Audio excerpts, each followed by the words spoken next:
خدا باپ کے زندہ و جلال کلام میں سے زندگی برا کلام یوحنا کی انجیل اس کا 11 باب 1 سے 27 آیت مبارکہ تک۔ مریم اور اس کی بہن مارتھا کے گاؤں بیت عنیہ کا لازر نام ایک آدمی بیمار تھا۔ یہ وہی مریم تھی جس نے خداوند پر عطر ڈال کر اپنے بالوں سے اس کے پاؤں پونچھے۔ اسی کا بھائی لازر بیمار تھا۔ بس اس کی بہنوں نے اسے یہ کہلا بھیجا کہ اے خداوند دیکھ جسے تو عزیز رکھتا ہے وہ بیمار ہے۔ یسوع نے سن کر کہا کہ یہ بیماری موت کی نہیں بلکہ خدا کے جلال کے لیے ہے، تاکہ اس کے وسیلہ سے خدا کے بیٹے کا جلال ظاہر ہو۔ اور یسوع مارتھا اور اس کی بہن اور لازر سے محبت رکھتا تھا۔ بس جب اس نے سنا کہ وہ بیمار ہے تو جس جگہ تھا وہیں 2 دن اور رہا۔ پھر اس کے بعد شاگردوں سے کہا آؤ پھر یہودیہ کو چلیں۔ شاگردوں نے اس سے کہا اے ربی، ابھی تو یہودی تجھے سنسار کرنا چاہتے تھے اور تو پھر وہاں جاتا ہے۔ یسوع نے جواب دیا کیا دن کے 12 گھنٹے نہیں ہوتے؟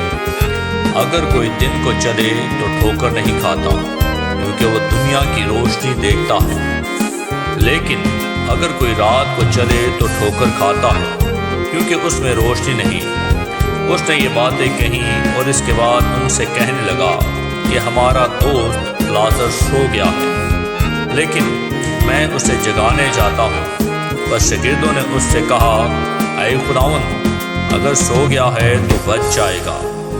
یسوع نے تو اس کی موت کی بابت کہا تھا، مگر وہ سمجھے کہ آرام کی نیند کی بابت کہا۔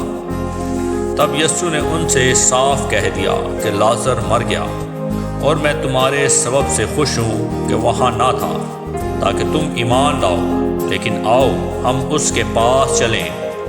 پس توما نے جسے توام کہتے تھے اپنے ساتھ کے شاگردوں سے کہا کہ آؤ ہم بھی چلیں تاکہ اس کے ساتھ مریں۔ پس یسوع کو آ کر معلوم ہوا کہ اسے قبر میں رکھے 4 دن ہوئے۔ بیت عنیہ یروشلم کے نزدیک قریباً 2 میل کے فاصلے پر تھا، اور بہت سے یہودی مارتھا اور مریم کو ان کے بھائی کے بارے میں تسلی دینے آئے تھے۔ بس مارتھا یسوع کے آنے کی خبر سن کر اس سے ملنے کو گئی، لیکن مریم گھر میں بیٹھی رہی۔ مارتھا نے یسوع سے کہا اے خداوند اگر تو یہاں ہوتا تو میرا بھائی نہ مرتا، اور اب بھی میں جانتی ہوں کہ جو کچھ تو خدا سے مانگے گا وہ تجھے دے گا۔ یسوع نے اس سے کہا تیرا بھائی جی اٹھے گا۔ مارتھا نے اس سے کہا میں جانتی ہوں کہ قیامت میں آخری دن جی اٹھے گا۔ یسوع نے اس سے کہا قیامت اور زندگی تو میں ہوں، جو مجھ پر ایمان لاتا ہے کہ وہ مر جائے تو بھی زندہ رہے گا، اور جو کوئی زندہ رہے ہے اور مجھ پر ایمان لاتا ہے وہ ابد تک کبھی نہ مرے گا۔ کیا تو اس پر ایمان رکھتی ہے؟ اس نے اس سے کہا ہاں اے خداوند میں ایمان لا چکی ہوں کہ خدا کا بیٹا مسیح جو دنیا میں آنے والا تھا تو ہی ہے۔ آمین۔ پاکلام کے پڑھے اور سنے جان پر خداوند کی برکت ہو، خداوند کا شکر ہو۔ آمین۔